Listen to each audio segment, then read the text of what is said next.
Hi everyone, I'm Raya. And I'm Alex. In part 1, we talked about why your brain translates and why that's holding you back. Today is part 2, the practical part, the techniques that actually rewire how your brain works in English. Because knowing the problem isn't enough? Not even close. You can understand exactly why you translate and still do it for years. What changes things is practice, specific, daily practice. Today, we're giving you 5 techniques that start building direct English thinking from day 1. No more theory. Let's get into it. Raya, after part 1, I actually tried to think in English for a whole day. And I lasted about 20 minutes. What happened? My brain just refused. Every time I tried to form a thought in English, it came out in my first language first. And then I'd translate. And then feel bad about translating. It was exhausting. Because you tried to change everything at once. Exactly. Like trying to run before you can walk. That's the most common mistake. Thinking in English isn't a switch you flip. It's a muscle you build. Slowly, deliberately, with specific exercises. And today's 5 techniques are exactly that. Exercises. Small, manageable, and genuinely effective. So we're not trying to change everything today. Just starting. That's enough. Here's what you need to understand before we start. Direct thinking doesn't mean thinking perfectly in English. It means thinking without going through your first language first. So even simple, imperfect English thoughts count? Completely. I hungry is direct thinking. I'm quite famished at the moment, translated from your language, is not. The goal isn't sophistication, it's directness. A simple thought that goes straight from experience to English, with no detour, is exactly what we're building. Simple and direct beats complex and translated. Every single time. Okay, 5 techniques. Let's go. Technique 1. Think in single words first. Not sentences? Not yet. Sentences come later.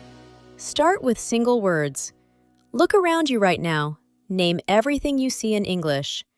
Chair, window, coffee, phone. Don't translate, just label. This builds the most fundamental direct connections between objects in your world and their English names. No bridge, just the thing and the word. Table, lamp, notebook, pen. Feel that? No translation needed. You just looked and named. Do that constantly, in the street, at home, at work.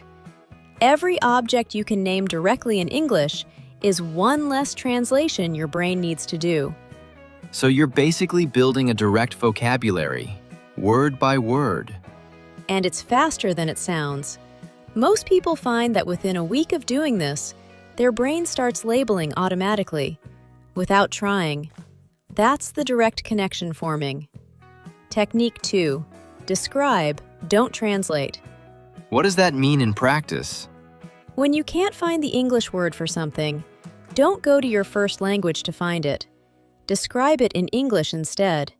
Can't remember kettle? Say, the thing you use to boil water. Can't remember anxious? Say, the feeling when something uncertain is about to happen. This keeps you inside English, and it's actually what native speakers do when they can't find a word. So instead of leaving English to find the word, you stay in English and work around it. And over time, the actual word comes. But even before it does, you're communicating. Fluently, directly. Technique 3. Talk to yourself in English. People are going to think I'm strange. Let them. This is one of the most effective techniques there is. Narrate your day in English, silently or out loud. I'm making coffee. It's too hot. I'll wait a few minutes. Simple, present tense, direct. You're not translating a script, You're generating English thoughts in real time about real things that are happening. So it's like a constant low-stakes conversation with yourself. And because there's no pressure, no one waiting for your answer, your brain has space to find the English naturally. Start with 5 minutes a day. The results are surprisingly fast. Technique 4. Use English to learn English. No more translation dictionaries? As little as possible. When you look up a word, use an English definition, not a translation. Melancholy, a gentle, persistent sadness, often without a specific cause. That definition stays in English. Your brain processes it in English. The word connects to an English explanation, not a word in another language. So instead of melancholy equals, it's melancholy equals a quiet, heavy sadness. And that second version actually tells you how to use the word, not just what it maps to. English to English, always. Technique 5. Think in scenes, not sentences. What does that mean? When you want to talk about something, don't construct a sentence first. Picture the scene, see it, feel it, and then let simple English words describe what you're seeing. Last weekend, coffee shop, my friend, laughing, good conversation. From those fragments, a natural sentence comes.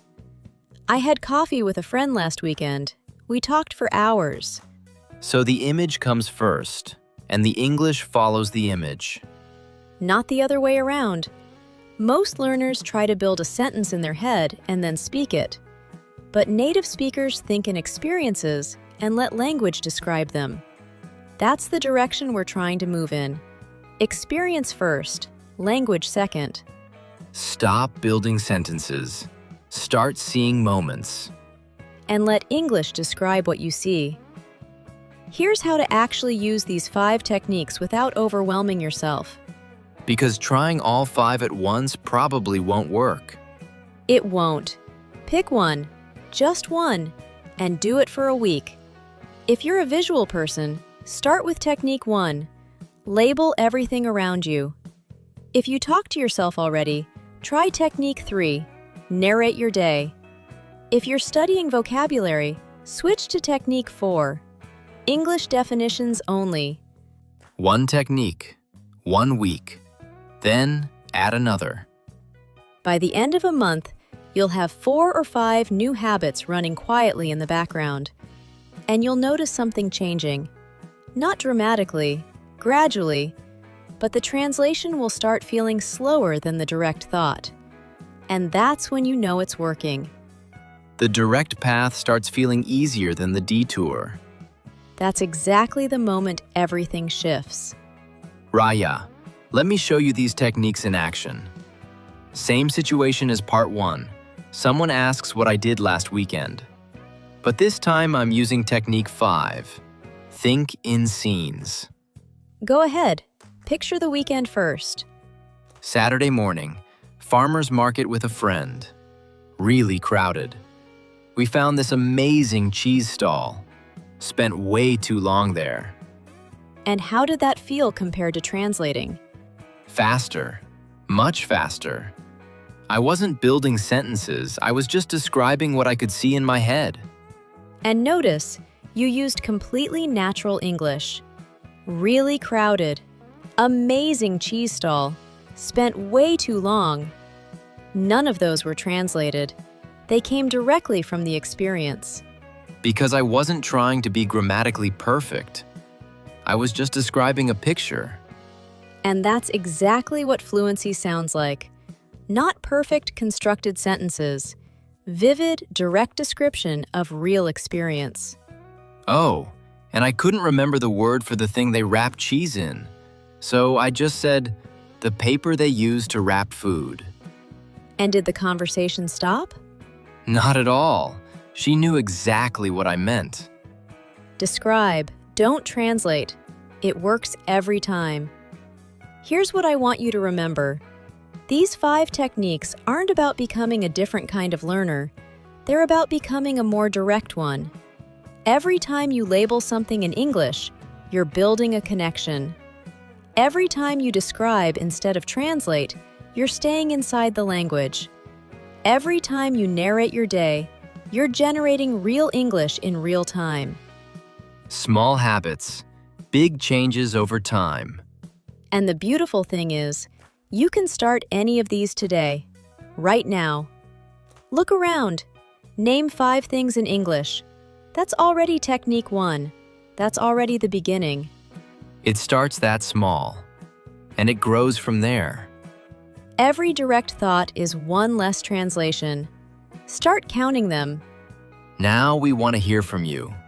Which of these 5 techniques are you going to try first? And which one sounds most challenging? Let us know in the comments. We'd love to know where you're starting. And this week, pick one technique and commit to it for 7 days.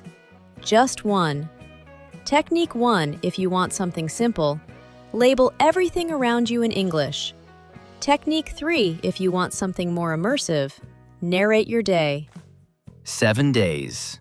One technique. That's all it takes to start feeling the difference. Your brain is more adaptable than you think. Give it the right practice, and it will surprise you. We'll see you in the next one. Goodbye, everyone.